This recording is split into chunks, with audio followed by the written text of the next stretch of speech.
Мы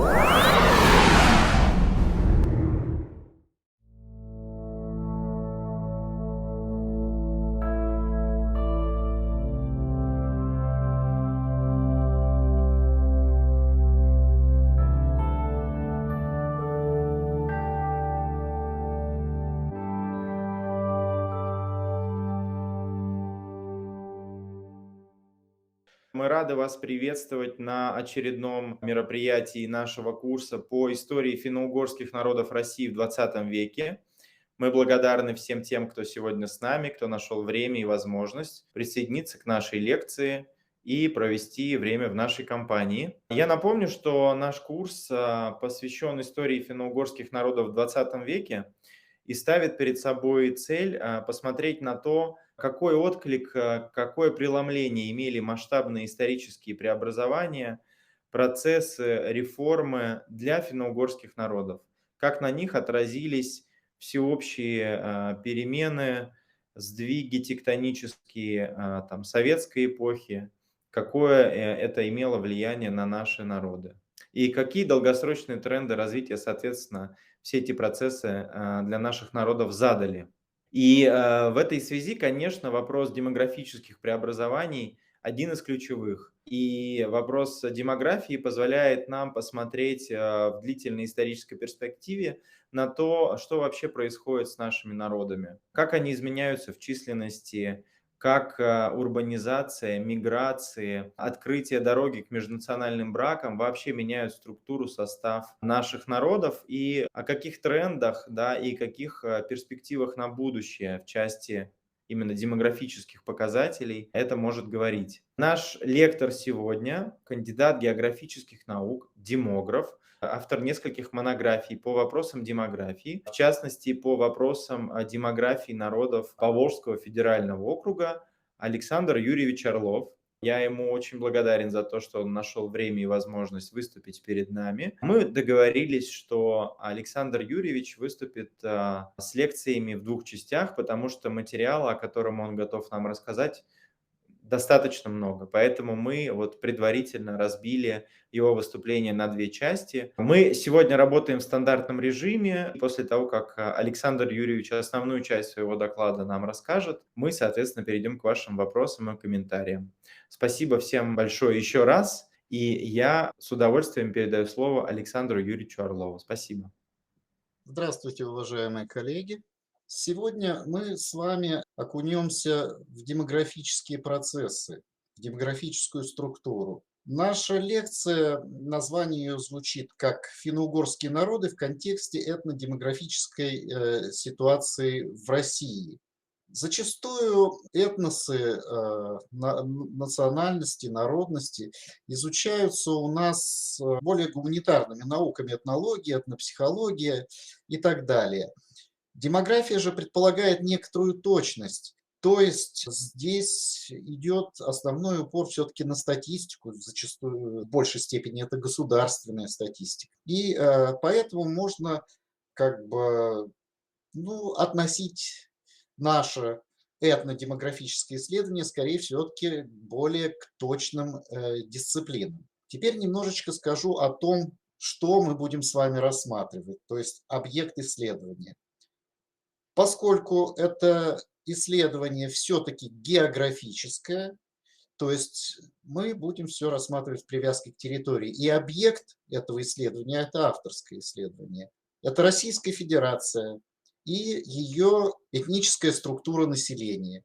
А вот предметом исследования, то есть более узкий уже аспект, это финно-угорские народы в контексте этнодемографической ситуации в России. Так что не удивляйтесь, мы здесь будем часто упоминать и другие народы. Во-первых, средний показатель по Российской Федерации, обязательно русских будем упоминать, то есть к тем финно-угорским народам, которые мы будем рассматривать, туда же отнесем и русских для сравнения. И чтобы было понятно, другие народы упоминаться тоже будут. Поскольку речь идет о этнодемографической структуре населения такого крупного государства, как Российская Федерация, мы здесь не будем рассматривать коренные малочисленные народы, поскольку они фактически не меняют этнодемографическую структуру населения, а будем рассматривать, во-первых, все титульные народы, как финно-угорские, так и будем упоминать и других. К титульным мы здесь относим и коми-пермяков, они тоже у нас были титульными народами. Во-вторых, иногда будем упоминать и нетитульные, это имеется в виду не финно-угорские народы, ну, поскольку здесь существуют такие процессы, как миграция, поэтому, или даже не миграция, а те народы, которые как бы давно уже проживают, в частности, в Поволжье, наряду с финно-угорскими народами, скажем, немцы, мы их тоже будем упоминать, у нас была автономии немцев в Поволжье. Потом мы будем упоминать казахов, которые тоже расселены коренным образом на территории Юга Приволжского федерального округа. То есть их я буду называть нетитульными народами. То есть, по сути дела, основные финно-угорские народы, которые мы будем рассматривать, это титульные народы республик, которые сейчас на данный момент существуют. Так, у нас любое исследование начинается с актуальности. В чем актуальность? Поскольку вот перемены, произошедшие с момента возникновения на карте мира Российской Федерации, в ходе всех изменений политических, экономических, социальных преобразований высветили новые проблемы, обострили их, стоящие перед российским обществом. Главной особенностью этого периода, постсоветского я имею в виду, было то, что на него пришлись первые десятилетия естественной и абсолютной убыли населения страны. Другой особенностью являлось возросшее внимание к этнической составляющей общественной жизни. То есть этническая идентичность, опирающаяся на какие-то цивилизационные особенности, историческое сознание, язык, культуру, выходит на первый план, что во многом обусловило возникновение политических конфликтов на постсоветском пространстве, которые у нас происходили в основном в 90-е годы. Несмотря на то, что в России в некоторое время наблюдалась незначительная позитивная динамика численности населения, общий тренд в постсоветский период истории можно определить как депопуляционный. Однако динамика численности населения отдельных этносов различается и порой существенно. Поскольку русских в стране подавляющее большинство, убыль населения определяется прежде всего убылью русского народа. При этом одна часть народов депопулировала еще значительнее, чем русские, другая часть, напротив, увеличила численность населения. В свете кризисности ситуации в стране, изучение различий в демографических процессах и тех механизмов, которые их формируют у разных народов, выявление в них роли этнической идентичности представляют значительную актуальность. Новые процессы, выражающиеся в демографическом сжатии и изменении этнических пропорций населения, ведут к переструктурированию социально-экономического пространства. И актуальным становится, во-первых, научиться жить на большой территории, население которой сжимается, и постепенно меняет свой этнический состав. И, во-вторых, разработать методы и приемы, позволяющие минимизировать возможные негативные последствия от этих трансформаций, которые предполагают рассмотрение ситуации в более расширенной исторической ретроспективе с целью понимания генезисов современной ситуации. Основные вопросы, стоящие перед исследованием этнодемографической ситуации в России в географическом аспекте, это не значит, что я на них ответил, просто я хочу их обозначить, основные вопросы, заключаются в выяснении того, ведет ли совместное проживание народов на общей территории к взаимообусловленному изменению демографических характеристик, какой демографический баланс выстраивается при длительных этнических контактах, какие процессы в этом участвуют, каковы масштабы территорий, которые можно назвать общими для группы народов, какие этнодемографические процессы играют большую роль в формировании численности того или иного народа, можно ли при помощи статистического учета отражать не только традиционные демографические, но и некоторые этнокультурные реалии на определенной территории. Таким образом, рассмотрим некоторые методические вопросы. Этнодемографическая структура населения территории является одним из основных понятий настоящего исследования. Формирование и динамика этой структуры определяется кумулятивным эффектом основных этнодемографических процессов, то есть естественного движения, механического движения, то есть миграции, а также процессами этнической ассимиляции и переидентификации, что может находить отражение в статистических данных. До недавнего времени различия в динамике численности этносов определялись прежде всего неодинаковым естественным приростом. Согласно теории демографического перехода, любой этнос находится в своей определенной стадии в этом процессе, каждый из которых соответствует свой набор демографических характеристик, определяющий уровень рождаемости и смертности. Однако концепции первого-второго демографических переходов, разработанные уже давно, не принимают во внимание миграцию, ставшую в постколониальную эпоху одним из самых значимых в мире процессов, меняющих этнодемографическую структуру населения той или иной территории. Процесс механического движения населения в условиях завершающей фазы демографического перехода, то есть нивелировки уровней рождаемости и смертности у различных этносов, населяющих определенную территорию, вносят существенные коррективы в этнодемографическую структуру. Во-первых, ее трансформируют непосредственно механический прирост одних этносов и убыль других. Во-вторых, прибывшие из других территорий могут иметь существенно отличные от принимающего населения параметры естественного движения. Специфическим для исследований демографической ситуации в этническом аспекте является изучение процессов смены этнической идентичности, то есть этноассимиляционных процессов. Несмотря на существование этнических границ, как рубежей между социальными общностями, существуют процессы диффузии сквозь них, что предполагает отсутствие жесткой статичности этносов как демографических или территориальных целостностей. Поскольку эти процессы не меняют общей численности населения, они редко становятся объектом демографических исследований, оставаясь в основном в исследовательском поле этнологии. Однако демографическое возобновление поколений еще не гарантирует их функционирование как носителей этнических качеств. И если предмет изучения этнический состав населения, как у нас, то исследование ассимиляционных процессов выходит на первый план.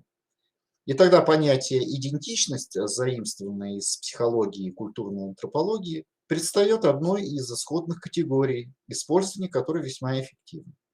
Поскольку трансформация этнической идентичности представляет собой процесс, то в демографических исследованиях правомерно обозначить его как идентификационное движение населения, которое наряду с естественным и механическим, то есть миграционным движением, может прямо или косвенно фиксироваться статистикой.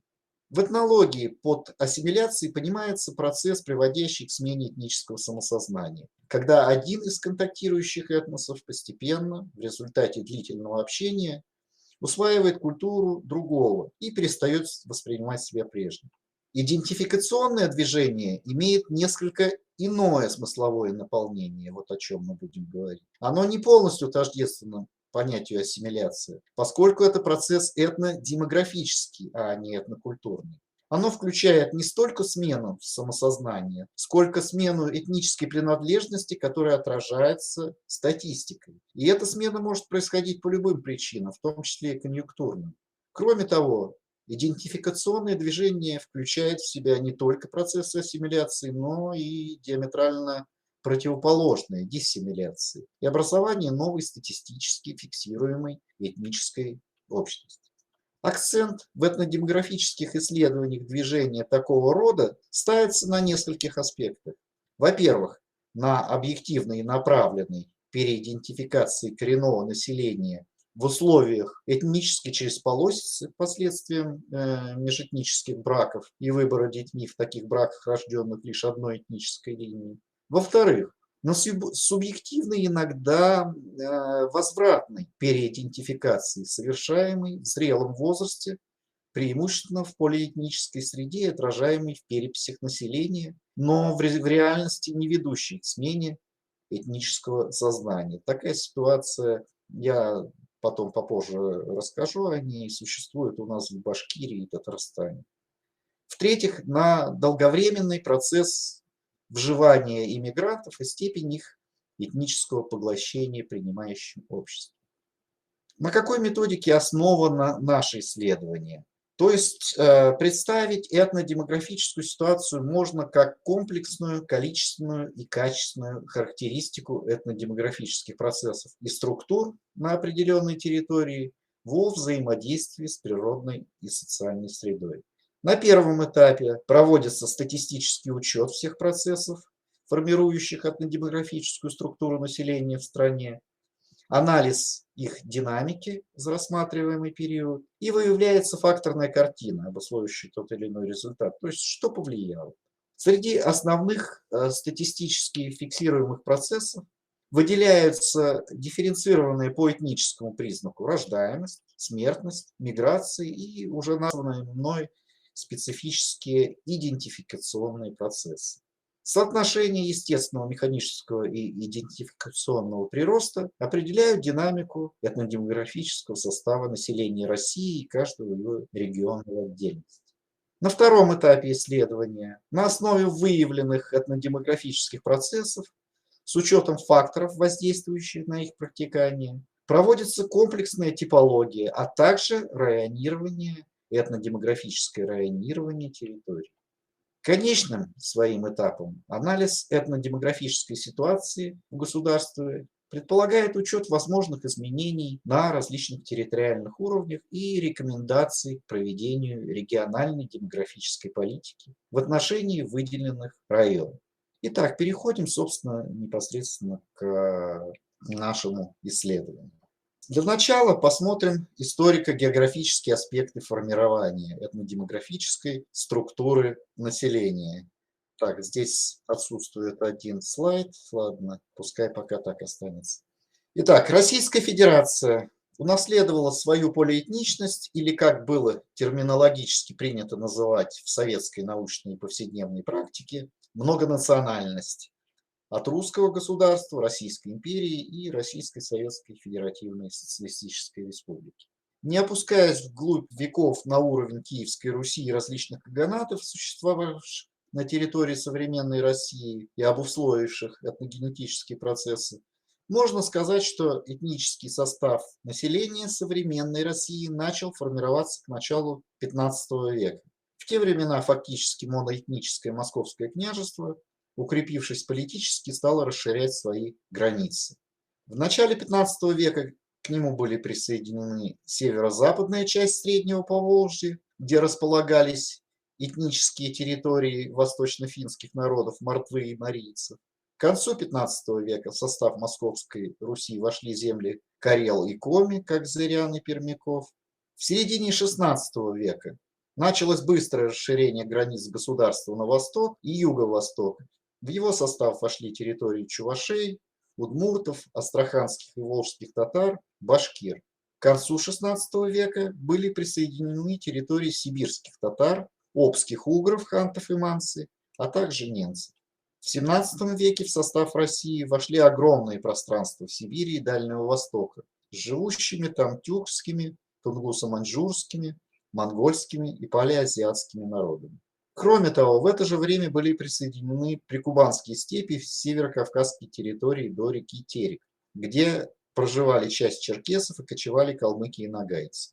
В XVIII веке продолжился дрейф границы Российской империи на юг, в центральной части Северного Кавказа и прикаспийской части Дагестана. И к середине XIX века все современные северокавказские народы уже проживали в пределах российского государства. Кроме того, начиная с середины XVIII века, в заселении преимущественно южных территорий Европейской России приняли участие переселенцы из Украины, а также иностранные колонисты немцы, греки, болгары, сербы, венгры. В XIX веке приток иностранцев существенно возрос, наибольшую часть которого составляли жители Германской и Австро-Венгерской империи, а также армяне из Османской империи. Исторически наиболее заселенной в России является территория формирования русского народа. То есть это юго-западный сектор лесной зоны европейской части страны, приходящейся на Волго-Окское междуречье. Степная и отчасти лесостепная зона, не имевшая оседлое население, называемая Диким полем, долгое время была заселена слабо и неравномерно. То есть только после покорения Казанского Астраханского ханства началось сельскохозяйственное освоение этих территорий. Ареалы повышенной плотности населения образовывались в местах появления новых городов, прежде всего в Среднем Поволжье, а также в местах добычи полезных ископаемых. Это на Донбассе и на Урале, значительно повысив долю русского населения. Существенные сдвиги в размещении населения стали происходить с начала XX века и были обусловлены миграциями из европейской части страны за Урал. Заметное влияние на перераспределение численности населения в пользу восточных частей страны оказала Великая Отечественная война в силу физического уничтожения населения западных областей России и эвакуацию промышленных объектов и населения на восток. Несмотря на то, что часть людей вернулась обратно, развернутые в восточных областях производственные мощности создали базу для дальнейшего притока населения. Ситуация изменилась на противоположную в 1980-х годах. Процентное перераспределение населения стало складываться в пользу западных регионов. И эти годы образно называют концом русской колонизации. Хотя, конечно, в течение всего 20 века восточные регионы переселялись добровольно или насильственно не только русские, но все этносы европейской части СССР, усиливая полиэтничность Сибири и Дальнего Востока. Национально-территориальные образования в пределах современной России стали конституироваться после февральской революции. Летом и осенью 1917 года в рамках существующих на тот момент административных образований фактически на всей территории государства начали обосабливаться национальные уезды и встал вопрос о формировании национальных территорий более высокого уровня. Однако у идеологов национального движения не было единого мнения по вопросу об отношении к центру. Представители этносов, проживающих дисперсно с другими народами, были сторонниками унитарного государства и признавали за центром право определять положение автономии. Те же народы, которые проживали компактно на определенной территории через своих активистов, выступали за самоуправляемые национально-территориальные автономии. После образования РСФСР и провозглашения в Конституции 18 года национального принципа построения государства федерация рассматривалась исключительно как возможность разрешения национального вопроса. Решение проблемы политического и экономического развития национальностей было найдено в различных формах автономии, правовой и фактический статус которых менялся. Национально-территориальное устройство России в основных чертах сформировалось уже к 1922 году. Вместе с тем, национальные образования не покрыли всю территорию РСФСР, оставшиеся своеобразными анклавами, наряду с которыми существовали и административно-территориальные единицы. Народы ранжировались по территориально-государственному образованию. На высшем этаже иерархии в рамках РСФСР были автономные республики, затем автономные области в составе края, национальные округа в составе областей и низовые национальные районы и национальный сельсовет. В начале 1990-х годов началось массовое повышение статуса автономии, происходившее в связи с изменениями политического режима государства и со сменой принципов региональной политики. Все АССР и почти все автономные области стали республиками в составе Российской Федерации. Последние при этом вышли из состава краев. Исключение только еврейская автономная область, которая осталась таковой, то есть областью, но вышедшая из состава Хабаровского края. Автономные округа также стали самостоятельными субъектами федерации, хотя и оставались сложным образом в составе областей, за исключением Чукотского. Последними преобразованиями в национально-территориальном делении стали объединение ряда автономных округов с областями и краями, куда они входили как составные части, и ликвидации их как субъектов федерации. Первым в этом процессе стал Коми-Пермяцкий автономный округ, объединенный с Пермской областью. 1 декабря это произошло 2005 года, после чего на карте страны появился Пермский край. Затем 1 января 2007 года одновременно Явинкийский и Таймырский автономные округа стали соответствующими районами Красноярского края. 1 июля 2007 года Камчатский автономный округ и Камчатская область преобразованы в Камчатский край.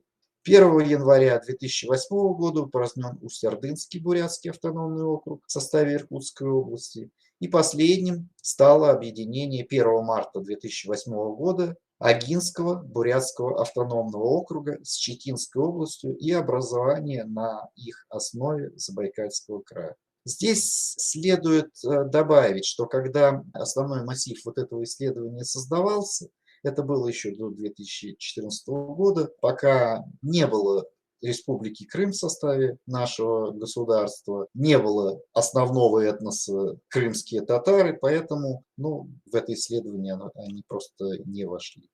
В 1897 году в России была проведена первая всеобщая перепись населения государства, учитывающая этнический состав. Основанием такого учета послужил вопрос о родном языке, что привело к преувеличению численности русских и отчасти других крупных народов за счет сближающихся с ними и пользующихся их языками более мелких народов. Таким образом, было выделено 146 языков, и в соответствии с этим 146 народов. Более совершенной по методике проведения всеобщей переписи населения Советского Союза 1926 года, определявшая этническую принадлежность уже по самоидентификации, выявила свыше 190 этнических единиц, около 150 языков. При этом число людей с родным русским языком превышало число русских по этнической принадлежности на 6,4 миллиона человек. Вторая всесоюзная перепись населения была проведена в 1937 году, а ее предварительные результаты практически сразу были поставлены под сомнение руководством страны и уничтожены. Обработка информации так и не была начата.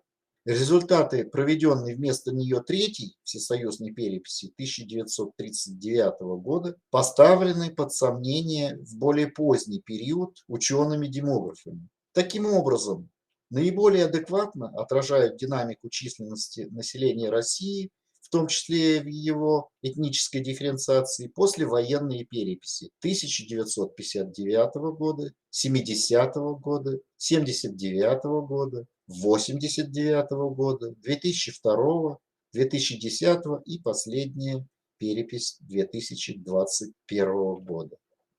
Первые 4 из указанных переписей отмечали рост численности населения России. Фактически она увеличивалась до 1993 года. Затем последовало ее снижение, продолжавшееся до 2011 года.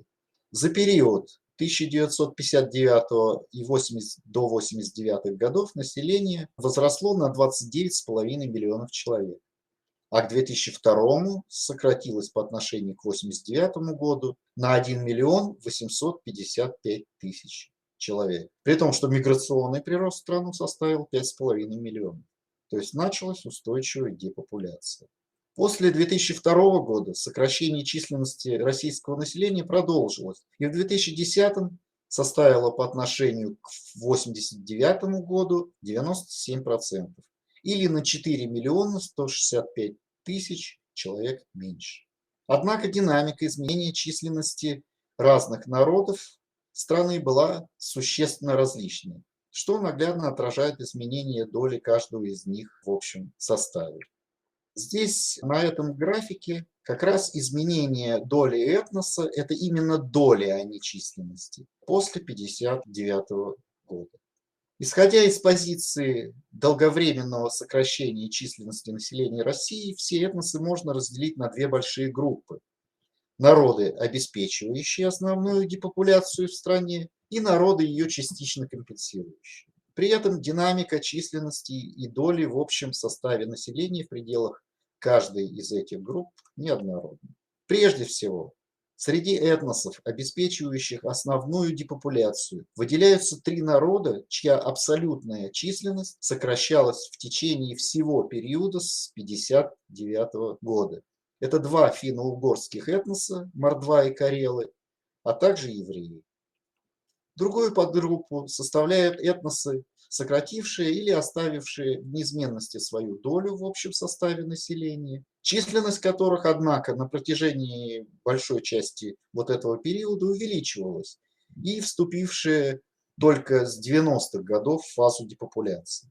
Здесь представлена подавляющая часть населения страны в абсолютном выражении, включающая все восточнославянские народы, русских, имею в виду граждан России. Это никоим образом не касается тех украинцев, белорусов или азербайджанцев, которые проживают в своих государствах.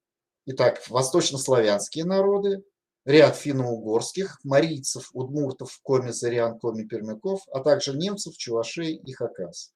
Увеличение доли и абсолютной численности населения в период с 1959 до 2002 года имели адыгейцы, балкарцы, башкиры, буряты, ингуши, кабардинцы, калмыки, карачаевцы, все народы Дагестана, осетины, черкесы, чеченцы, татары, тувинцы, алтайцы, якуты, казахи, азербайджанцы, армяне. Максимально за рассматриваемый период увеличилась численность азербайджанцев в 8,8 раза. Также очень существенное увеличение ингушей в 7,4 раза, чеченцев в 5,2 раза, армян в 4,4 раза, народов Дагестана совокупно в 3,3 раза. В 2000-е годы по разным причинам началось сокращение башкир, татар, адыгейцев, кабардинцев, хакасов, казахов и азербайджанцев. При этом доля в общем составе снизилась у башкир, татар и азербайджанцев. Это означает то, что сокращение этих народов происходит интенсивнее, чем население страны в целом. Таким образом, совокупная доля народов, обеспечивающих основную депопуляцию в стране после 2002 года, выросла и на данный момент составляет чуть больше 94% населения. А доля народов, компенсирующих депопуляцию после 2002 года, сократилась и составляет чуть меньше 6% населения. Помимо повсеместно расселенных славянских народов и евреев, этносы, обеспечивающие депопуляцию, географически локализованы в Поволжье и северной части европейской части страны. К этносам, частично компенсирующим депопуляцию, относятся народы Северного Кавказа и народы Сибири. Этнолингвистическая локализация позволяет сделать выводы, что на территории России на протяжении второй половины XX века шла устойчивая трансформация этнической структуры населения. Все славянские и финно-угорские народы, а также немцы и чуваши сокращали свою долю. Все северокавказские, тюркские, исключая чувашей, и монгольские народы, а также армяне, осетины, иранский народ, увеличивают. Теперь посмотрим непосредственно, что происходит у нас с финно-угорскими народами. Вот здесь на графике представлены основные народы и их динамика, начиная с 1959 года. Как мы видим, в абсолютном исчислении максимально сократились мордва, которые были народом-миллионером, было больше, чем 1 200 000 населения. В настоящее время их существенно меньше. Также видно здесь, что они сокращались на протяжении всех переписей населения. Большинство из этих народов, как я уже сказал, до 1989 года увеличивались, потом стали сокращаться. В настоящее время, в 2021 году, вот такая существует ситуация. Все равно мордва остаются самым крупным народом. Мы не делим их по субэтносам, просто мордва, почти 500 000 человек. Самым малым являются карелы. Всего-то последняя перепись насчитала чуть больше 32 000 человек. Здесь хочу сделать маленькую ремарку, что касается последней переписи населения 2021 года. Совсем недавно были опубликованы, буквально месяца 1,5-2 назад, результаты. Эта перепись, если рассматривать в этническом аспекте, показала максимальное количество населения, которые не ответили о своей этнической принадлежности. То есть вообще у нас всегда в России вторым по численности считались татары. На самом деле, по данным последней переписи, вторым по численности этносом являются не ответившие о своей этнической принадлежности. Вот какое изменение численности населения финно-угорских народов и русских было после уже в 21 веке в процентном отношении. Здесь можно просто видеть, что с 2010 по 2021 год карелы сократились чуть ли не в половину. То есть в реальности просто очень много людей не ответило о своей этнической принадлежности. Далее. Рассмотрим карту по степени полиэтничности субъектов Российской Федерации. Это карта на 2010 год. Для проведения сравнительной характеристики степени полиэтничности отдельных территориальных единиц здесь применялся индекс этнической мозаичности Эккеля, который изменяется от 0 до единицы и будет тем выше, чем больше в пределах территории представлено этносов и чем более равномерно по численности населения они распределены. Ранжирование по этому основанию субъектов Российской Федерации позволяет в обобщенном виде выделить наименее полиэтничные ареалы в пределах государства. Таким образом, здесь можно выделить следующие территории. Моноэтничные регионы.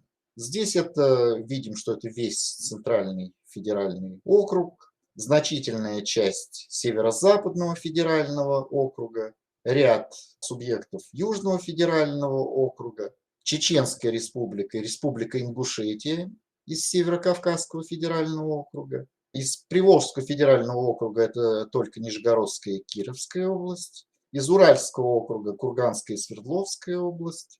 Значительная часть сибирских регионов, а также Хабаровские, Приморские края, Амурская область и Еврейская автономная область из Дальнего Востока. Со временем данный тип, представляющий моноэтничные территории, постепенно включает ощутимо больше регионов. В 1959-м, прежде всего, сюда входило всего 2 зауральских региона, а в 2010 году можно посмотреть, что достаточно большие территории, их стало 13. И знаковым является появление моноэтничных нерусских территорий Чечни и Ингушетии с практически полным отсутствием нечеченского и неингушского населения.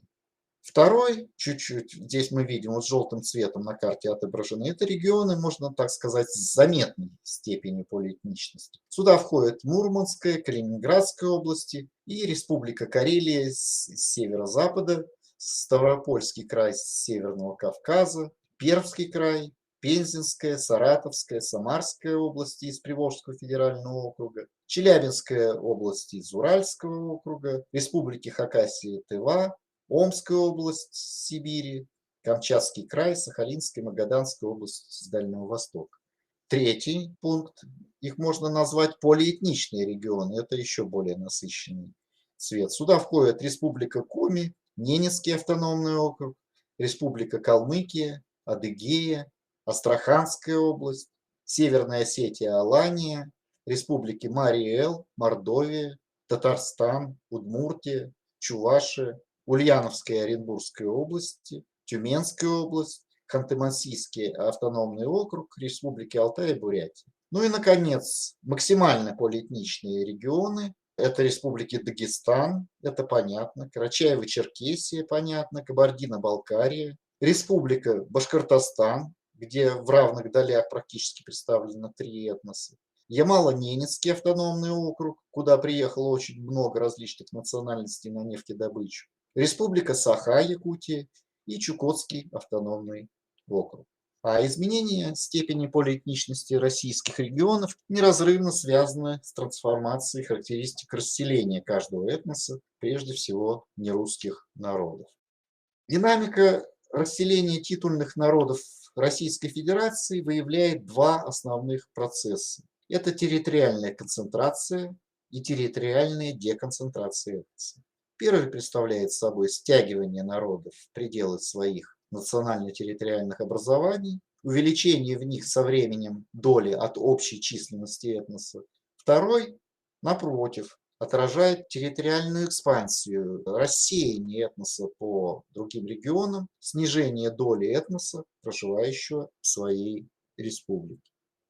За период с 1959 года территориальная концентрация произошла у большинства сибирских народов: алтайцев, бурят, хакасов, якутов, значительной части европейских народов: калмыков, карел, коми, мордвы, татар, чувашей и у единственного северокавказского этноса адыгейцев. У всех этих народов сократилась доля в других регионах, доля этноса имеется в виду, и повысилась доля этносов в своей республике.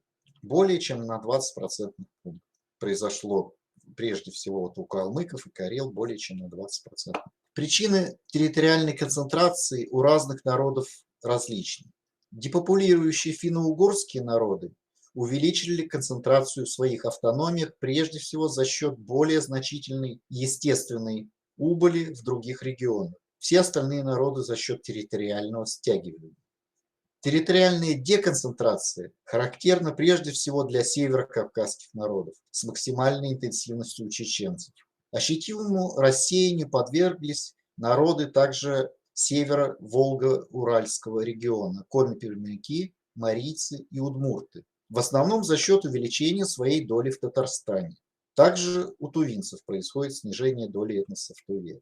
Характер причин деконцентрации народов также различен. Депопулирующие финно-угорские народы повышают свою концентрацию в соседних экономически более развитых регионах. Речь о Татарстане в основном. Тогда как не завершившие демографический переход кавказские народы и тувинцы, непрерывно увеличивающие свою численность, находятся по этой причине в стадии территориальной экспансии.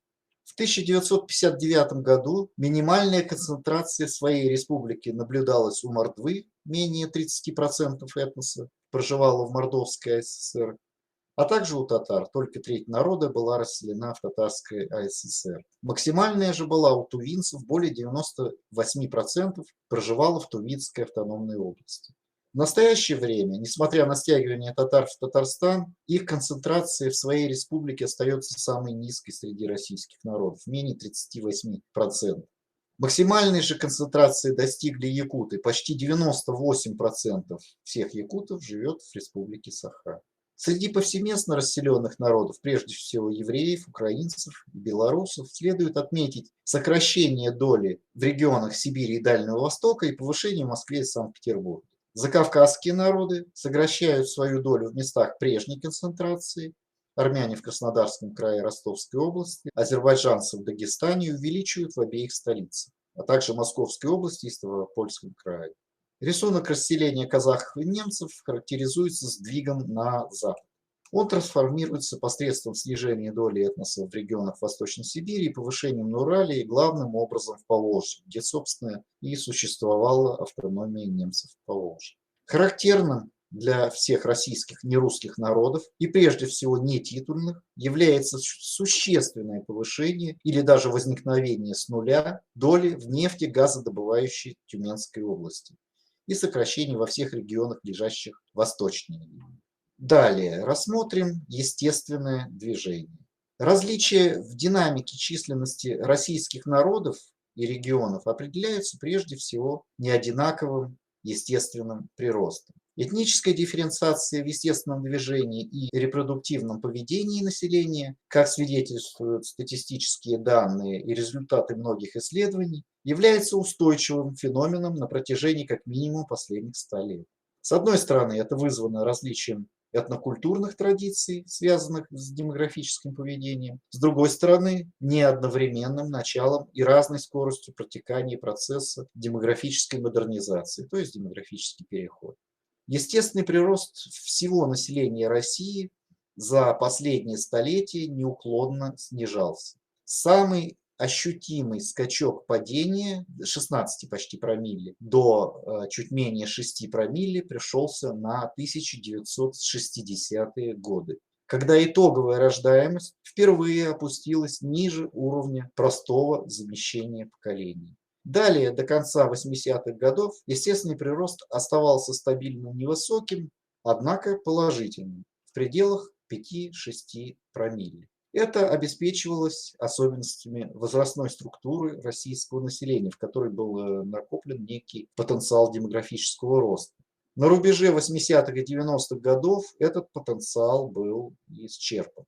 И последовал резкий спад. И в 1992 году прирост сменился убылью, продолжив свое падение, достигнув минимума минус 6,6 промилле в 2001 году. Затем убыль стала сокращаться и в 2013 году достигла нулевой отметки. Динамика естественного движения населения в России, в том числе и естественная убыль, конечно, определяется прежде всего характером демографических процессов у русского населения. Ряд других народов имеет схожие с ними показатели естественного движения, однако немало этносов до сих пор сохраняют относительно высокий естественный прирост. Все это вызывает зримые сдвиги в этнической структуре российского населения.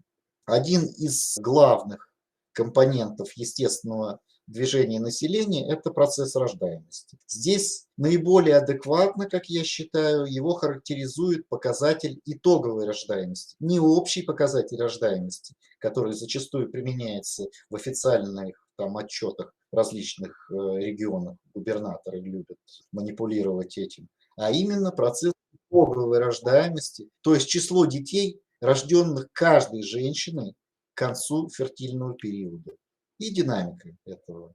Этнические различия данного показателя и во многом различия в темпах изменений статистически фиксируют этнодемографическую динамику населения в стране. В настоящее время с полной уверенностью можно говорить о реальной рождаемости у женщин 1960-х годов рождения и старше, вышедших из детородного возраста и с достаточно большой долей вероятности у женщин 70-х годов рождения. Рассматривать более молодые поколения не имеет смысла, поскольку современные тенденции таковы, что широкое распространение получила рождаемость в более поздних возрастах, и какова она будет, скажем, у поколений 80-х и моложе, неизвестно. Начиная с первых советских поколений идет снижение рождаемости примерно на 0,15 и 0,2 числа рождений за десятилетие. Только у генерации 50-х годов рождения эта закономерность была прервана. Итоговая рождаемость не снизилась в силу суммы обстоятельств, сложившихся в 80-е годы. Это как раз период, на который пришлось основная доля рождений поколения 50-х годов рождения.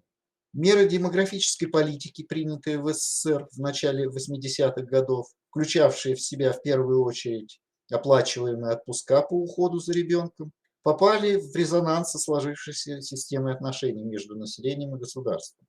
В одних случаях люди расценили эти меры как благоприятный шанс реализовать запланированное, но откладывавшееся до лучших времен рождения.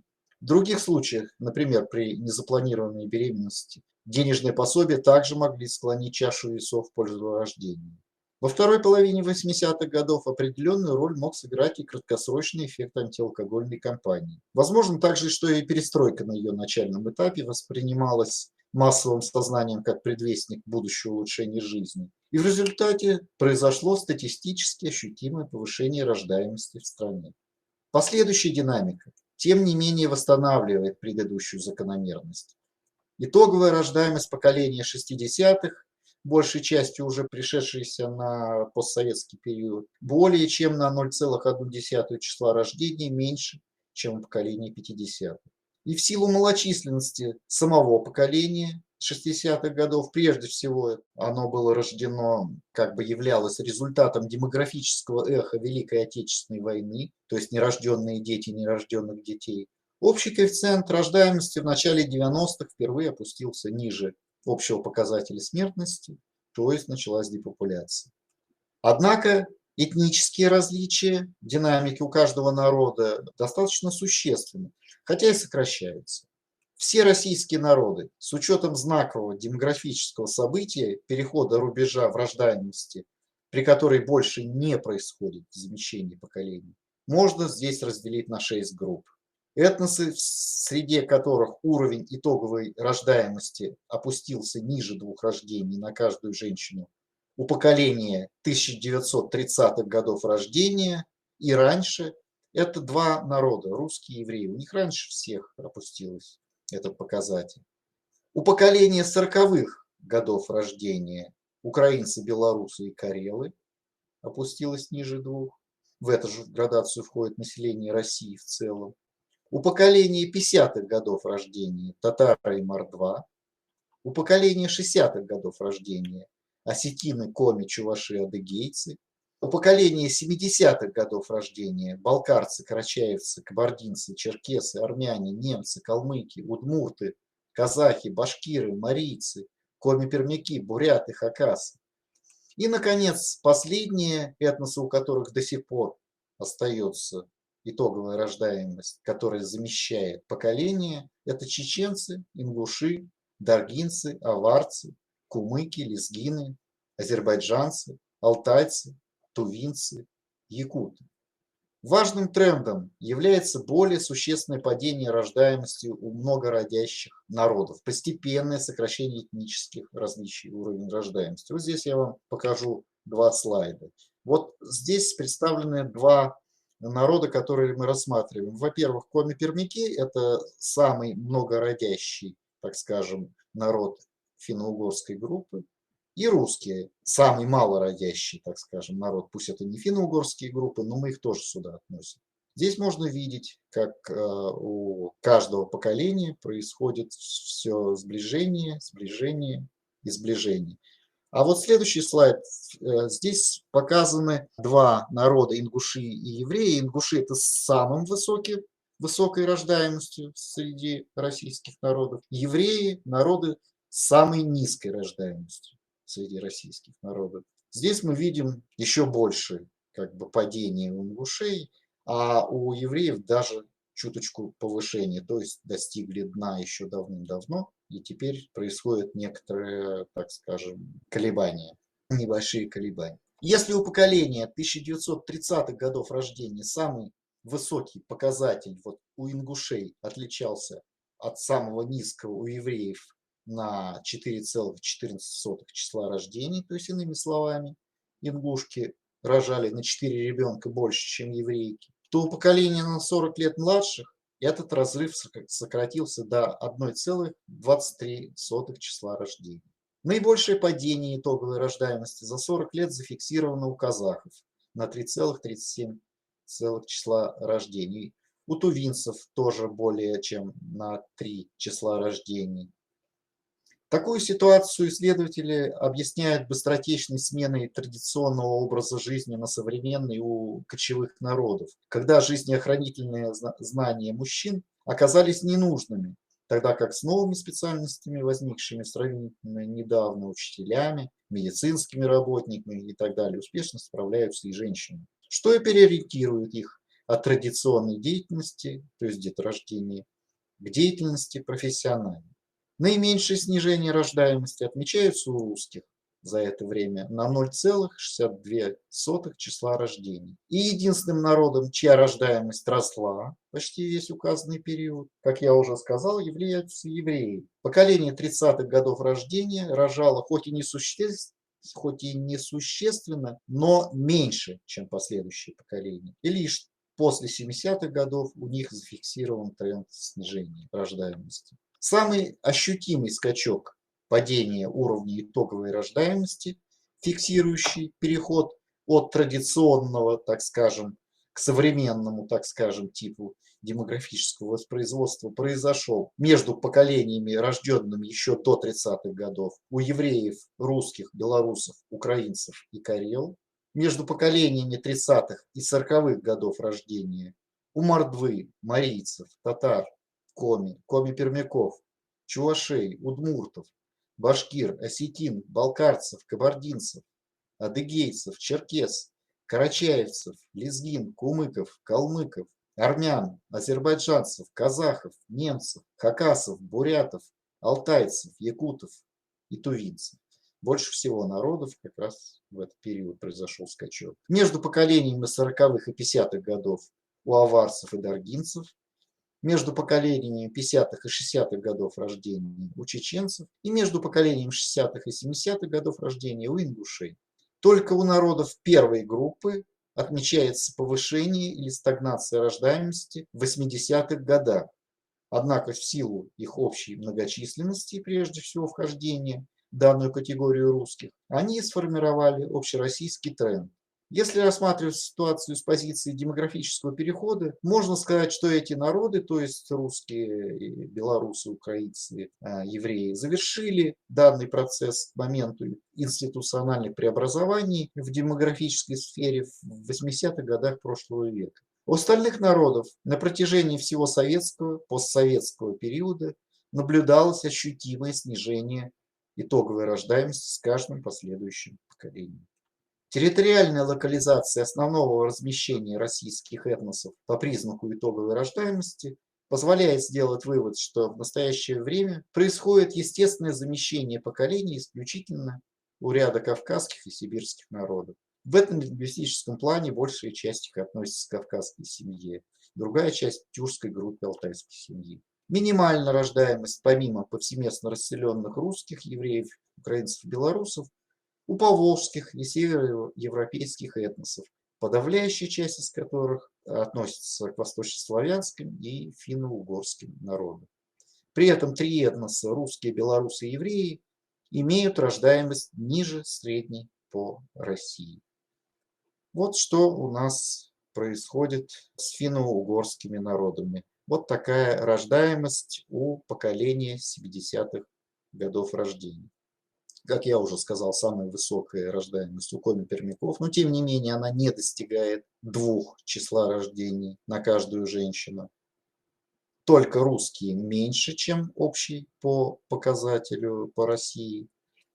Самые малородящие народы из финно-угорских – это карелы и мордва. Далее показатели ожидаемой продолжительности жизни. При рассмотрении этнических различий в смертности прежде следует констатировать, что для России в целом процесс смертности является самой неблагоприятной стороной всей современной демографической картины. В 20 веке изменения смертности в России происходили по-разному в отдельных полувозрастных и социальных группах. Снижение уровня смертности российского населения наблюдались в отдельные относительно краткие периоды прошедшего столетия, а затем сменялись его повышением. Общий коэффициент смертности населения России менялся в зависимости от изменений его возрастной структуры. Минимальным он был в 60-е годы, когда доля пожилого населения была очень низкой вследствие всех социальных катаклизмов первой половины 20 века, физически уничтоживших значительное число людей, тогда как доля молодого трудоспособного населения, рожденного до Великой Отечественной войны, но по малолетству, не принимавшей в ней участие, была очень велика.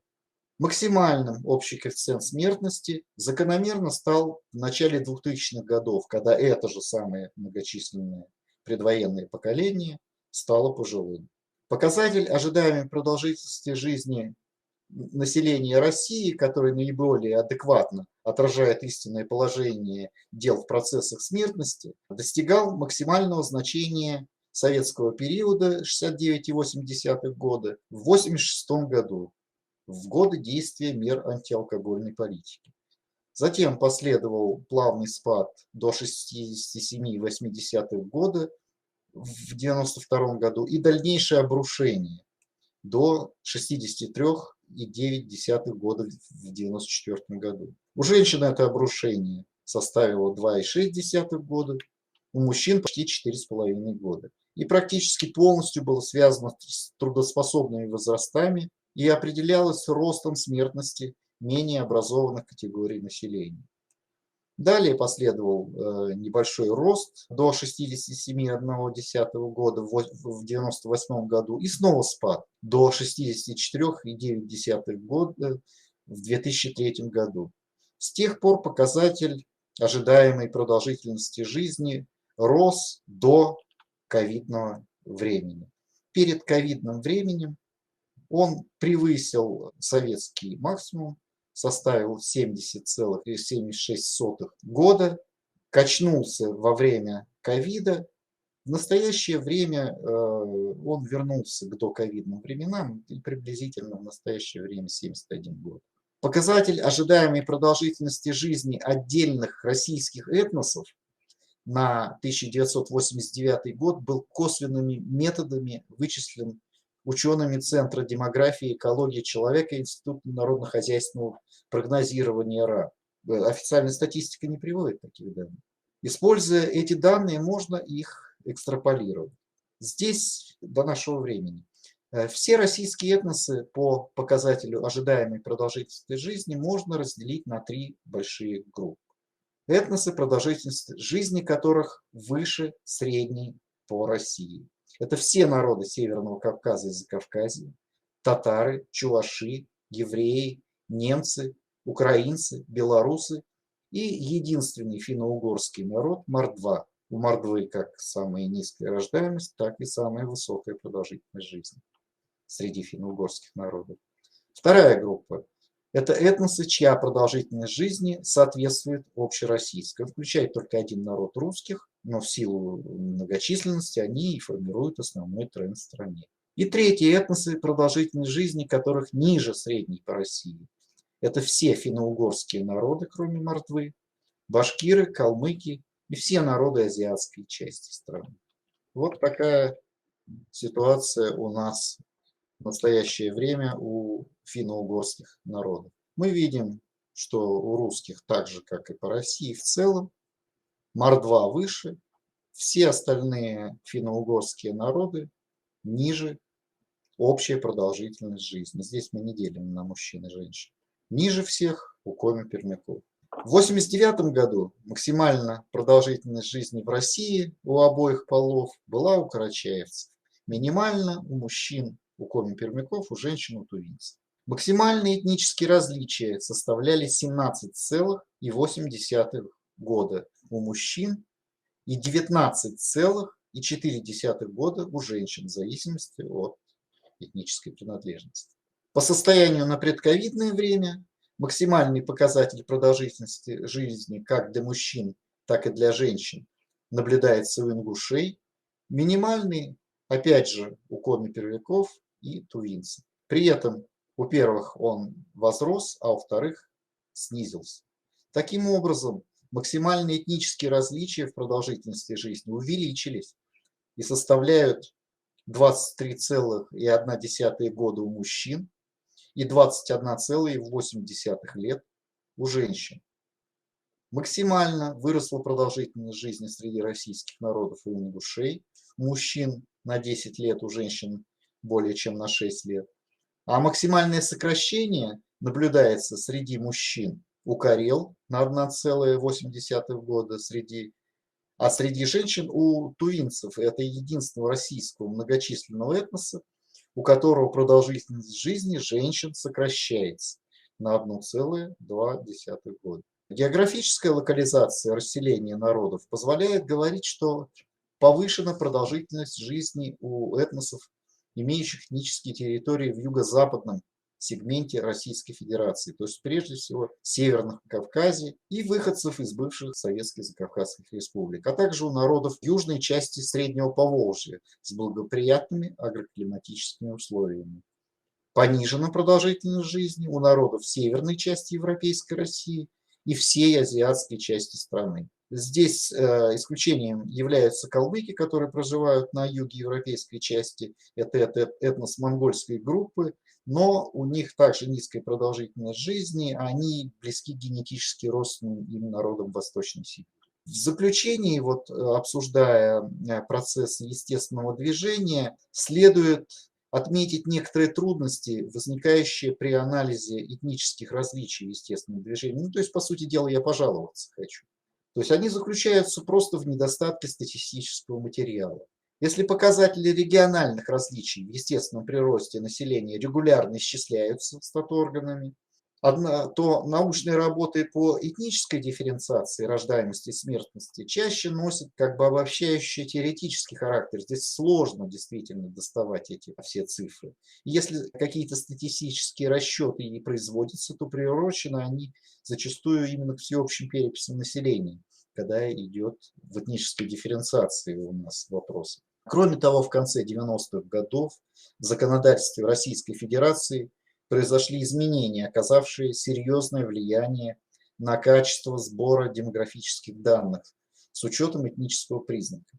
Графа «национальность» была отменена в новых российских паспортах. Запись о национальности стала необязательной при регистрации рождений, смертей и браков. Так скажем, в 1997 году до этой отмены доля тех, чья национальность была не установлена, среди родившихся составляла 0,2%, среди умерших 1,5%, то в 2002 году эти доли увеличились до 28%, до 28% у родившихся и 15% умерших процентов.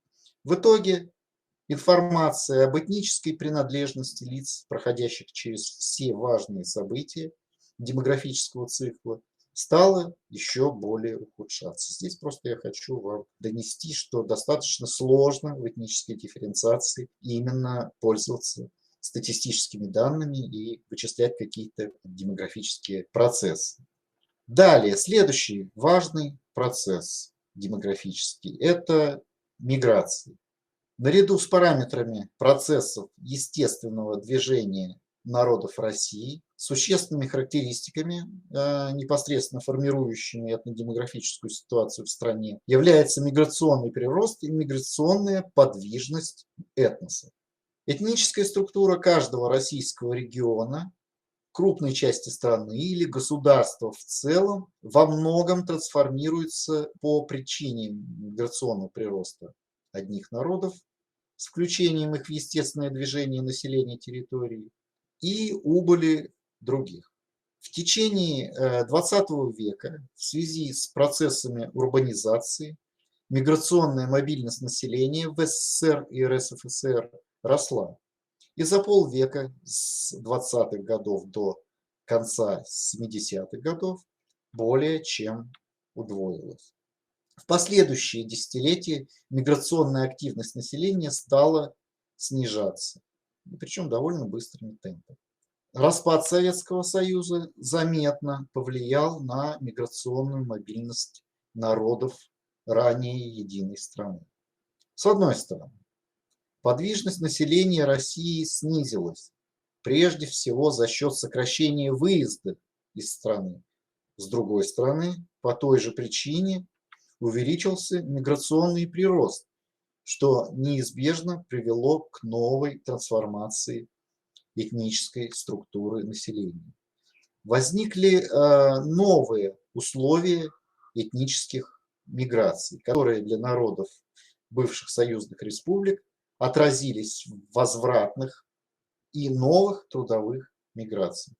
А для нерусских титульных российских этносов в двух разнонаправленных процессах, о которых я уже говорил. Территориальная концентрация и территориальная деконцентрация этносов по отношению к своим автономиям.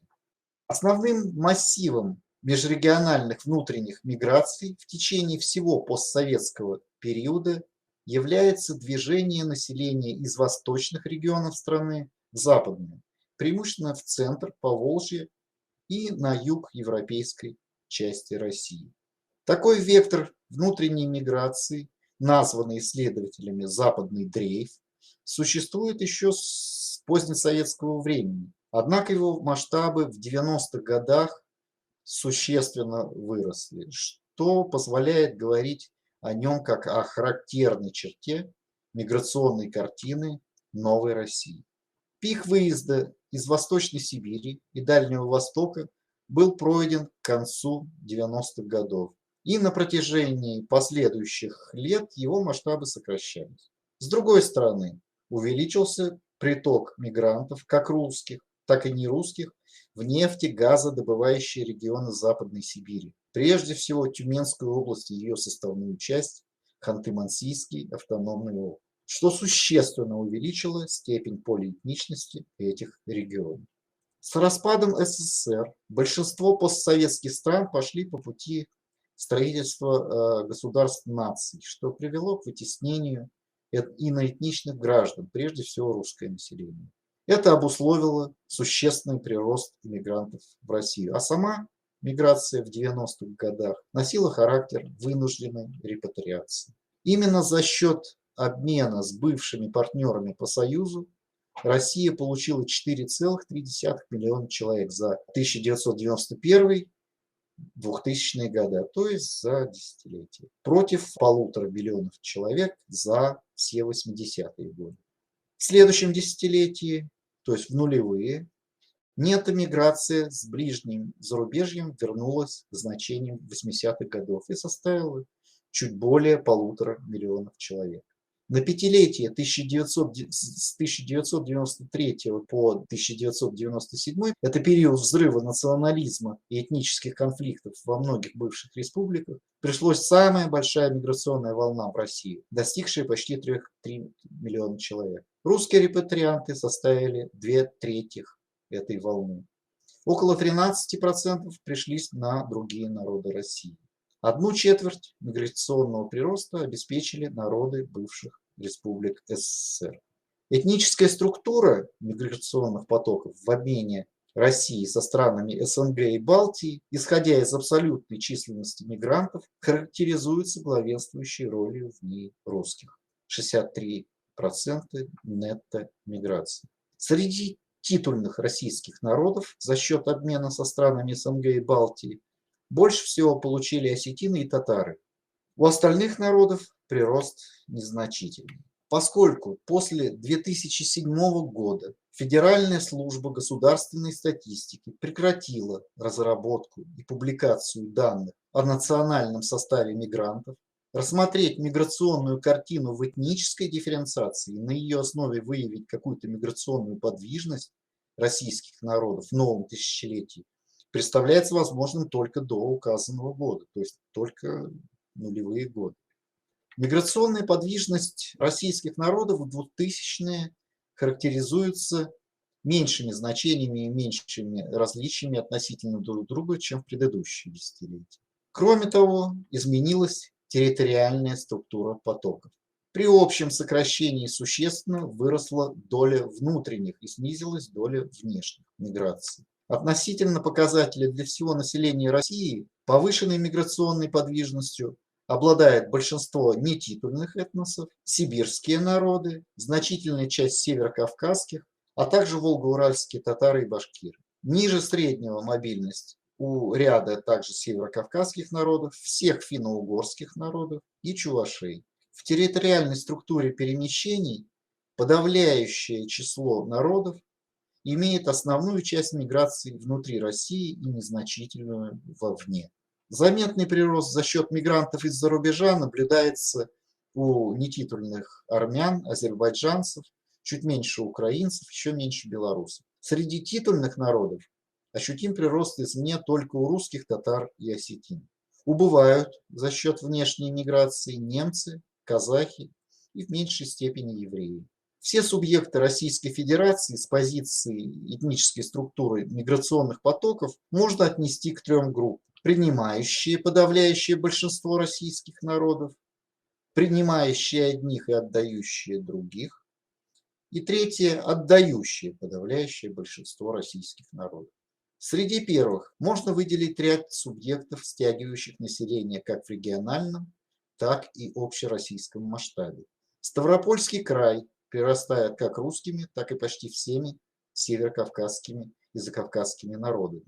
Башкортостан и в еще большей степени Татарстан притягивают все народы Поволжья, русских и этносы стран СНГ. Московская и Тюменская область – регионы устойчивого прироста населения всего постсоветского пространства, миграции в которые не носят этнический избирательный характер, обусловлены исключительно экономическими причинами. Вторая группа регионов наиболее многочисленна. Сюда входит большинство русских областей Европейской России, Новосибирская область Сибири. Они отдают русское население и принимают титульные народы стран СНГ. Регионы, теряющие население всех национальностей, включают все оставшиеся национальные республики Карачаево-Черкесия, Кабардино-Балкария, Ингушетия, Марий-Эл, Тыва, подавляющее большинство русских регионов Сибири и Дальнего Востока. Однако данное утверждение справедливо относительно рассматриваемых этносов, относящихся к основным народам РФ, о которых мы в основном сейчас говорим, включая финно-угров. В реальности же восточные регионы, а я кстати, живу в восточном регионе, я в Иркутске, сейчас у нас уже почти ночь, имеют в большинстве случаев недостоверно фиксируемый приток народов Центральной и Восточной Азии. У нас их очень много в Иркутской области. Посчитать их практически невозможно. В отношении внешних миграций нити миграционного обмена связывают титульное население стран СНГ со своими государствами. То есть евреев с Израилем, Германией и США, немцев с Германией и Казахстаном. Из Казахстана они приезжают, в Германию они уезжают. Основные государства миграционного обмена титульного российского населения – это прежде всего Казахстан, Узбекистан и Украина. Для ряда народов, проживающих в приграничной зоне и традиционно имеющие трансграничные перемещения, основными миграционными партнерами являются для лезгин Азербайджан, потому что они пополам живут и там, и здесь, для осетин Южная Осетия, в прошлом Грузия, для карел Финляндия. Среди государств дальнего зарубежья для всех российских народов центром миграционного обмена является Германия. Вот здесь то, что можно сказать о миграции. И, наконец, мы подошли к основному, ну не основному, но важному для нас этнодемографическому процессу, который мы назвали идентификационное движение. Это достаточно большая тема, и я предлагаю ее начать со следующей лекции, чтобы просто по времени не делить на какие-то части. Поэтому я бы хотел на сегодня закончить лекцию и готов ответить в силу своих возможностей, которые тоже, понятное дело, ограничены, на некоторые, ну или на все, не знаю, как скажет ведущий, вопросы, которые возникли в течение вот этой лекции. Спасибо на сегодня за внимание. Как уже было сказано, в ходе последней переписи число людей, объявивших свою национальность, резко сократилось. Но в какой степени это было решением людей? Это было решение людей или это следствие того, что количество ответивших на вопросы переписи резко сократилось? Есть и другие вопросы, на которые тоже много вопросов без ответов. На каких языках говорят, сколько у кого детей и так далее. Удалось ли вам оценить, насколько сокращение численности национальностей, численности народов, то есть, да, связано с отсутствием ответов, а насколько с решением людей, ну, не Ну, указывать понятно. национальность. Понятно. Это вопрос, наверное, все-таки к Росстату, как они определяли. Понимаете, достаточно большое количество все-таки не отвечало, а по домовым книгам. Но на самом деле это происходит всегда, в каждую перепись. Невозможно все 146 миллионов или сколько там опросить. Понятное дело, что наиболее достоверно будет, чем больше народу опрошено. То есть, скажем, в свою бытность преподавателем в университете я своих студентов, эта перепись была 2002-2010 годов, отправлял переписчиками, ставил даже зачет им за это автоматом, лишь бы вот побольше ответили. То есть я предполагаю, что просто это меньше опрошено людей. Просто последний. Но это мое предположение. Все-таки это вопрос не ко мне, это мое мнение. То есть это Росстат. Почему вот так? Мгм, понятно. Есть такой комментарий. Наш участник пишет: кажется, что уменьшение рождаемости связано и с тем, что контрацепция стала более доступной. Безусловно, это одна из маленьких частиц, которые характеризуют демографический переход. Там очень много всего, то есть включая контрацепцию. Если говорить о втором демографическом переходе, который в основном применяется к странам Европы, так это второй демографический переход – это уже не сокращение рождаемости и увеличение продолжительности жизни, это уже изменение в структуре брачной. То есть мы все знаем, что там в Европе происходит. Вот это как раз второй, здесь он мало нас захватывает. Некоторые исследователи говорят о третьем демографическом переходе, это как раз миграции, которые, поскольку опять же это все, я снова про Европу говорю, потому что именно туда хлынули основные миграции, там меняется этнический состав. Мы этого не видим так, как видят они.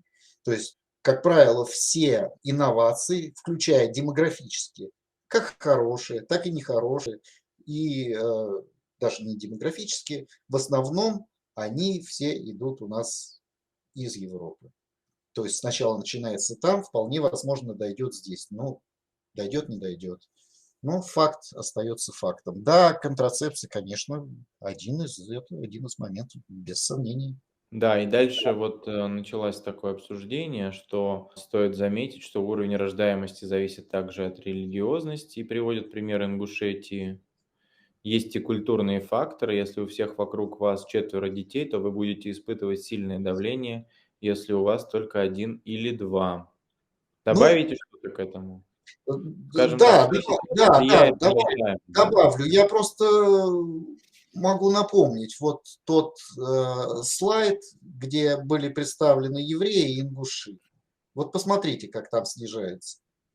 Уж насколько религиозным мы считаем Исламскую республику Иран, там ниже простого замещения поколений. Там опустилось ниже простого замещения поколений. Получается так, что да, религиозность, безусловно, играет какую-то роль, но скорее затормаживающую.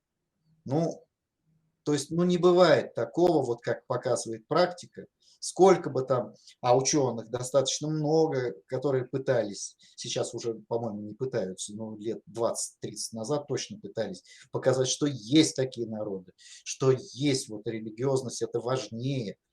Но мы видим, что происходит. Сейчас вот самый активный демографический переход идет в Африке. То есть там началось снижение смертности, пока еще нет снижения рождаемости, но начнется. То есть играет роль, да, религиозность, но скорее как тормозящий факт. Все равно, вот Мгм, про мгм, Иран мгм. я вам сказал. Спасибо, да. Ну вот один из участников описывает такой как бы свой кейс, наглядный, в общем-то. Я его просто прочитаю, чтобы вы тоже были в курсе этой дискуссии, да. Отвечая на вопрос выше про детей и владение языком, вот наш пример. Мы из Ижевска, всего один ребенок, и тот не говорит на удмуртском. Мы, родители, правда, тоже уже не говорим. Бабушки говорили и понимали, родители понимали, но не говорили, а мы уже ни то, ни другое. Но сейчас, после переезда из Ижевска во Флориду, учим с сыном удмуртский язык, уже на уровне B2, накупили книжек и журналов Кижели, 1-2 часа в неделю с репетитором по скайп занимаемся. Вот так. Ну что ж, понятно, это как раз тема, которая будет освещаться на следующей лекции в самом начале, но совершенно Мгм. понятно, что вдали от родины возникают некие такие нематериальные, скажем, факторы, ну, можно сказать, и ностальгия, как-то так, и хочется что-то вернуться к Мгм. корням, Мгм. потому что уж Мгм. слишком далеко.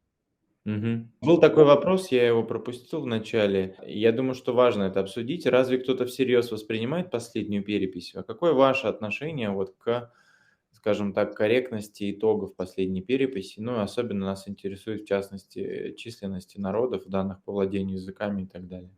Значит, отношение следующее. Здесь можно сказать просто. Другого-то нет. То есть мы вынуждены руководствоваться тем, что есть. Нет, я не считаю, что были нарушены, что были какие-то грубейшие ошибки. Она проходила, безусловно. То есть, вы знаете, такие разговоры после каждой переписи идут. Серьезно.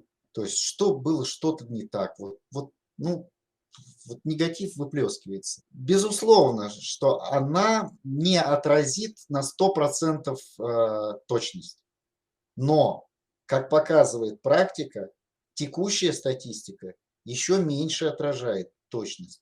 После каждой переписи текущая статистика нивелируется. То есть все-таки это самый масштабный социологический опрос населения Российской Федерации. Крупнее никто еще ничего не придумал. Поэтому будем пользоваться этими данными. А под текущей Закономерность. Мгм. да-да. А под текущей статистикой вы что имеете в виду, когда говорите, что А ее данные? каждый субъект федерации, А, численность населения, там, как правило, на 1 января высчитывается. Ну, потом, ну, мгм, вся экономическая статистика. мгм, мгм, В каждом субъекте федерации каждый год выходит статистический мгм, бюллетень. мгм, мгм, мгм. Ясно. Мгм. Так, возвращаемся к вопросам. Такой есть вопрос. Миграция людей из-за СВО. На ваш взгляд, вернутся ли эти люди потом в Россию после смены или падения режима? Вы знаете, то, что происходит сейчас, вопросы подобные мне уже задавали. То, что происходит сейчас, пока демографами, ну, я не знаю, из каких этических, неэтических соображений, просто, ну, скорее просто из-за того, что они не могут сказать точно, мы же как бы все-таки учеными себя считаем. Сейчас совершенно неизвестна численность населения Российской Федерации, совершенно там непонятные миграционные процессы, поэтому это все будет очень нескоро. Здесь я не возьмусь говорить, потому что как бы я основываюсь на фактах, а фактов нету. Неизвестно сколько. Когда появился Крым и Севастополь, еще куда ни шло. Там, да, в Севастополе столько, в Крыму столько, этнос, крымские татары столько, да, это еще куда ни шло, и то еще не посчитали там толком. А уж то, что сейчас происходит, просто неизвестно. Не Мгм. могу. Вопрос такой. Известно ли вам исследование демографии по финно-угорским народам северо-запада России? Именно по демографии нет, по Ну демографии да, я конкретно. думаю, что имеется в виду демография там финнов, ингерманландских финнов, карел, вепсов, вот о них речь. Вот если говорить именно о демографии, то есть вот Мгм. то, что я сейчас говорил, статистика, нет, неизвестно. В основном достаточно много книг читал по финно-угорским народам. Мгм. Они Мгм. все, как правило, имеют этнокультурную направленность. Ну, Мгм. я буду их цитировать. Опять же, вот Мгм. следующий наш раздел по ассимиляции. Я Мгм. Мгм. постараюсь показать, ну, хоть как-то я предположил и в Москве доложил, как ассимиляцию, ну, хоть каким-то образом можно засвидетельствовать статистикой, а не Мгм. просто Мгм. разговором. Мгм. Так Мгм. что, Мгм. Понятно, понятно. От себя задам вопрос. Может быть, я не уловил, вот, чем объясняется то, что до 89 года по всем переписям населения численность большинства народов росла, ну, там, финно-угорских, да, а после этого она как бы пошла в обратную сторону и стала уменьшаться? мгм.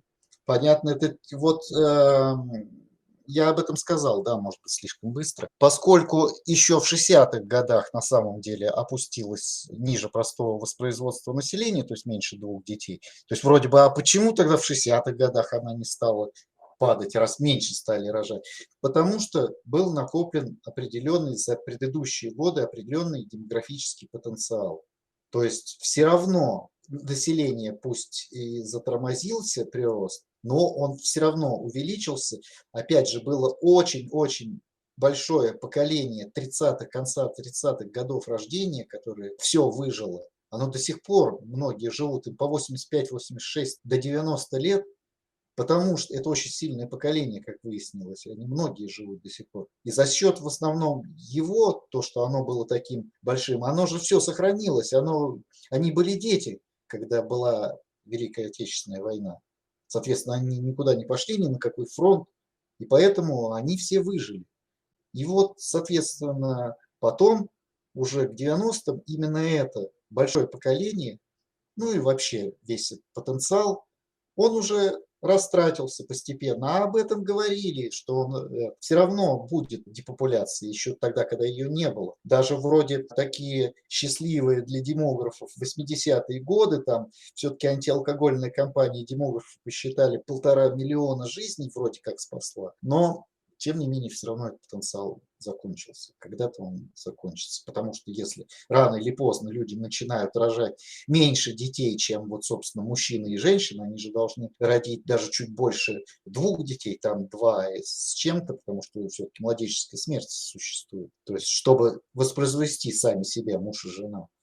Вот, а здесь меньше, ну, соответственно, когда-то все равно же начнется сокращение. Оно началось, 93-й год началось. А есть ли какие-то исследования о том, как влияет вот эта политика выплаты материнского капитала, которую, насколько я понимаю, где-то с середины 2000-х правительство России ведет? Как она влияет? Может быть, есть какие-то этнорегиональные отличия, что какие-то регионы там больше этим пользуются, больше рожают, и где-то в каких-то регионах эта политика позволила немножко увеличить рождаемость, а где-то, например, она осталась на прежнем уровне, какие-то регионы нечувствительны или народы оказались нечувствительны к этим мерам стимуляции.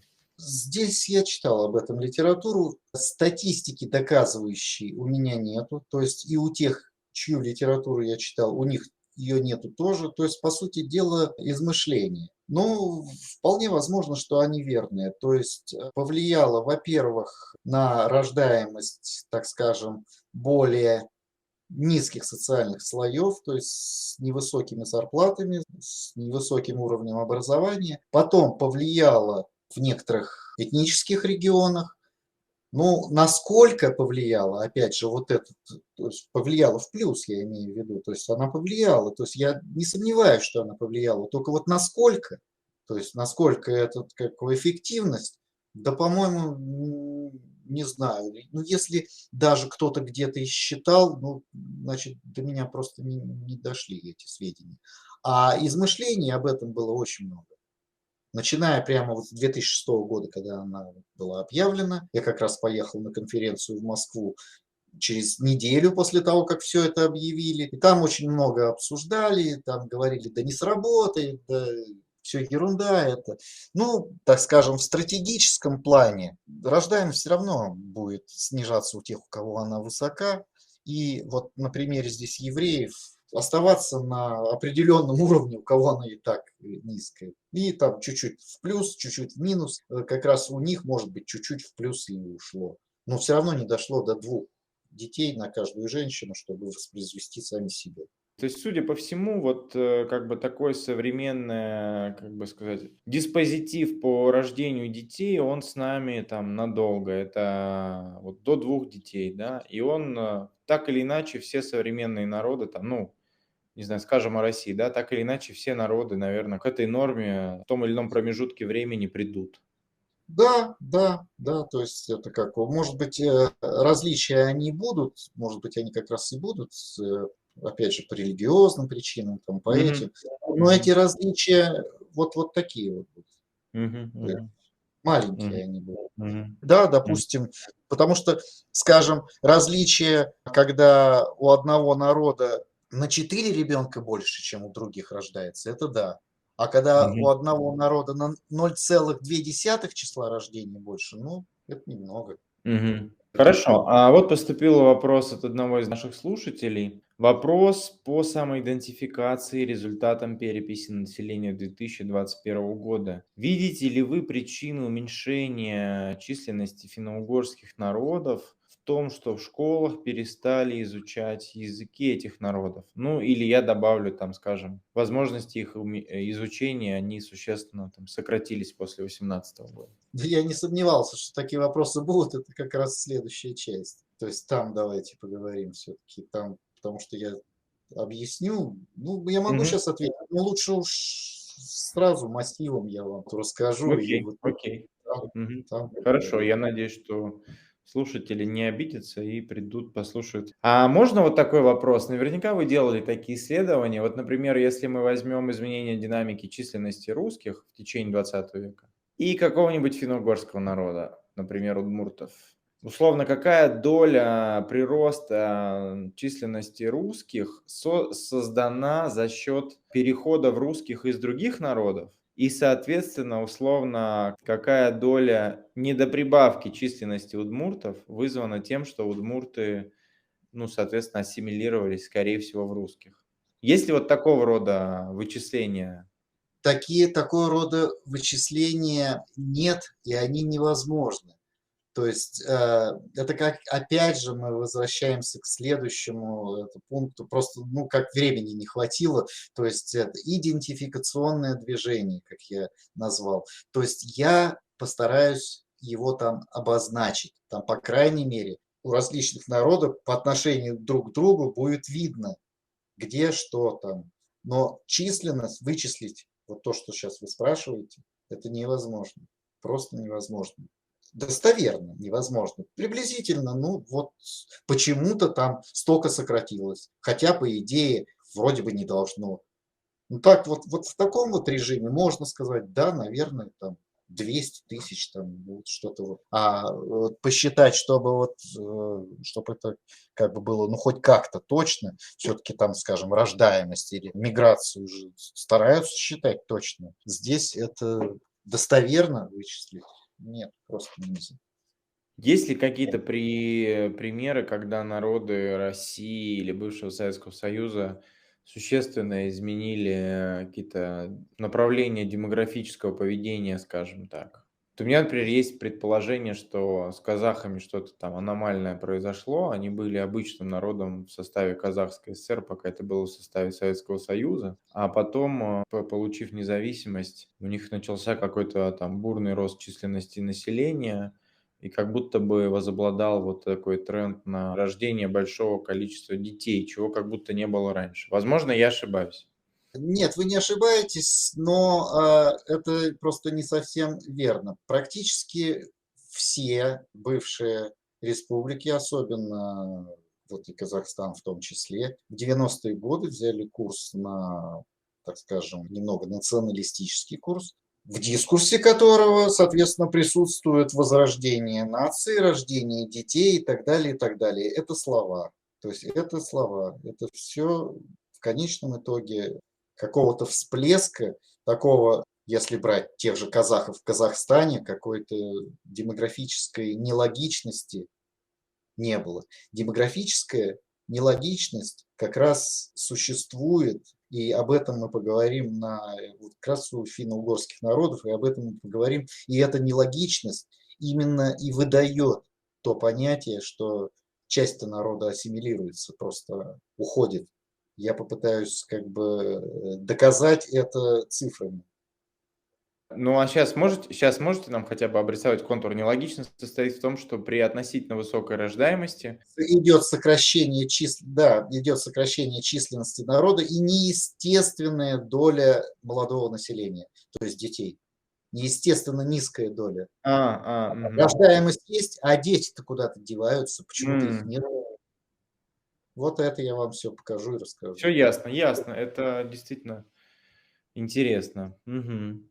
Ладно, хорошо. Тогда мы действительно настроимся на продолжение. Вопрос пришел: есть ли запросы государства на исследование демографической ситуации? Да, такие запросы есть, по крайней мере, Владимир Владимирович Путин регулярно говорит о демографии.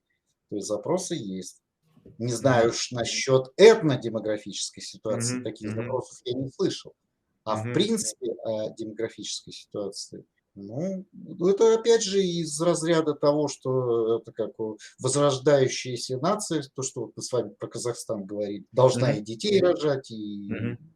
в общем, знать все там о себе, и так далее, и так далее. Наш участник продолжает как бы спрашивать и говорит, есть ли исследования и ответы на эти запросы.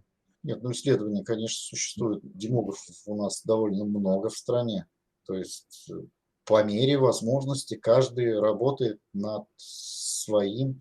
Вот мой аспект – это этнодемография, причем в географическом распространении. Вы видите, что я все привязываю к территории, потому что я географ. Вот. То, что, скажем, мы будем рассматривать на следующей лекции как идентификационное движение, это мой новояз, это я этот термин ввел когда-то в свою. Ну, на конференции похлопали, там приняли, там, не знаю уж, насколько используют, мое не используют, но публиковалось. Вот. То есть у каждого свой какой-то этот вклад. А уж наверху, как те, кто принимает решения, ну, не знаю, как они реагируют на это. Это уж я не знаю, что они там читают, чего им там приносят, что не приносят, что они знают.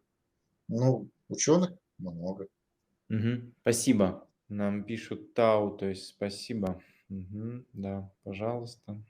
Ну хорошо, вопросов пока больше не вижу. Давайте тогда.